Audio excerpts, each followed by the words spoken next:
Help me.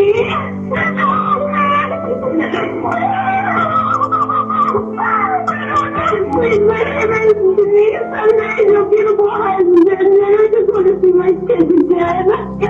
At exactly 2:27 p.m., a terrified young mother dialed 911. She wasn't guessing. She wasn't confused. She knew exactly what was happening. She had been kidnapped. She was in a moving car, and she was running out of time. Her name was Denise Amber Lee, and even though she did everything right, no one came in time. 18 years later, on March 17, 2026, the man responsible, Michael Lee King, was executed. But this story is not just about a killer. It's about a system that failed when it mattered most. Denise was just 21 years old, a wife, a mother of 2 young boys, a woman building a quiet life in Northport, Florida. Her husband, Nathan Lee, had gone to work that afternoon. Nothing seemed unusual until a predator started driving through her neighborhood. The morning of January 17, 2008. On that Thursday morning, 36-year-old Michael Lee King drove to a local firing range in Northport, Florida, with a friend named Robert Salvador. They signed in just before noon. The 2 men spent about an hour shooting. Michael didn't bring any ammunition, so Robert let him use his. When they left, Robert believed Michael's gun was empty, but there were moments when he wasn't watching. Moments when Michael could have taken extra rounds. That same afternoon, between 1 and 2 p.m., a neighbor of Nathan and Denise Lee was watching television from a spot that gave her a clear view of the street. She noticed a green Camaro with a black car bra creeping up and down the road. The car circled the block 4 or 5 times, and when she walked outside to check, the Camaro pulled into the Lee's driveway. The neighbor made eye contact with the driver, assumed he had found who he was looking for, and went back inside. At around 2:15 p.m., Michael Lee King made his move. A convicted sex offender, actively searching for a victim. He forced his way inside Denise's home. Within minutes, she was overpowered, bound, raped, and taken. At around 4 p.m., Nathan Lee came home to check on his family. The doors were locked, so he used his key to get in. The windows Denise said she had opened that morning were now closed, but her keys, purse, and cell phone were all still in the house. Both boys were together in one crib. Something was wrong. And on top of it all, Denise was gone. Within minutes, he called 911. Report emergency? Yes, I'm at 7912 Latour Avenue. I just got home from work, and my wife, I can't find her. My kids were But by then, the critical window had already passed. Denise Amber Lee and Nathan had met at Lemon Bay High School in Englewood. She was the shy and the studious one, while he was the popular athlete. She asked him out on their first date, and they had been inseparable ever since. For their first Valentine's Day, Nathan gave her a $40 heart-shaped ring. Denise wore it every single day and never took it off. They married in August 2005 and settled in Northport. And by January 2008, they had 2 sons, Noah, who was 2, and Adam, who was 6 months old. Denise's father, Rick Goff, was a sergeant with the Charlotte County Sheriff's Office. Nathan worked 3 jobs to support their family. That morning, he had called Denise at around 11 a.m. during his lunch break. They talked about the weather. Denise said she had opened the windows to let some fresh air in. It was a normal conversation, but it was the last one they would ever have. What Nathan didn't know yet was that just hours later, Michael took Denise to his own home in Northport. Inside the master bedroom, prosecutors later described what they found as room. Duct tape, pillows, and blankets were on the floor. Michael had bound Denise's wrists with duct tape, and Lee assaulted her.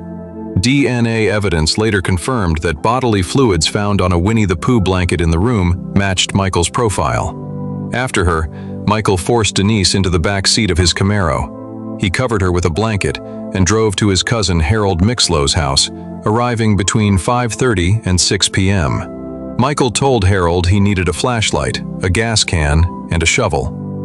"My lawnmower is stuck in my front yard," he said.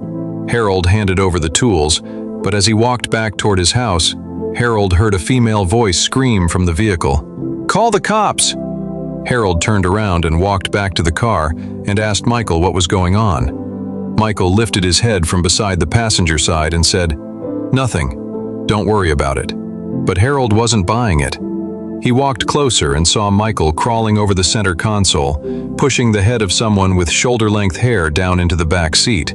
He also saw part of a knee rise up. Then Michael climbed into the driver's seat and drove off.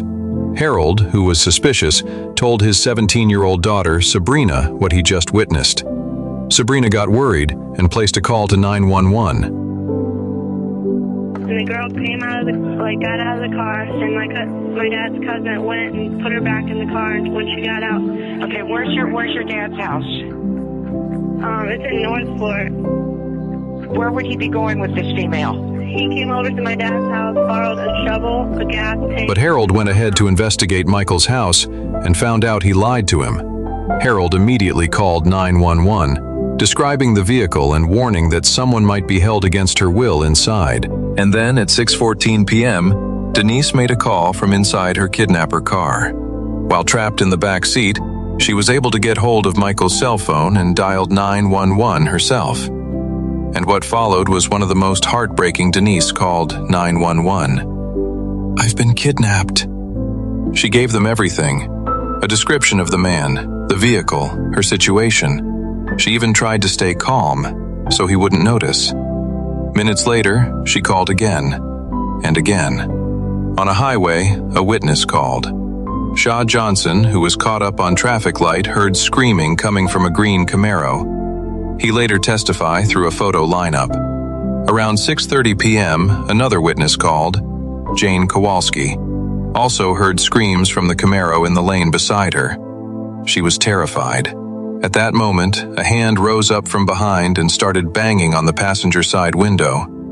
She tried to read the license plate, but Michael won't let her. She dialed 911 and described all the horrific scene she just witnessed. Between 2:27 and 2:50 p.m., everything that could have saved her already existed.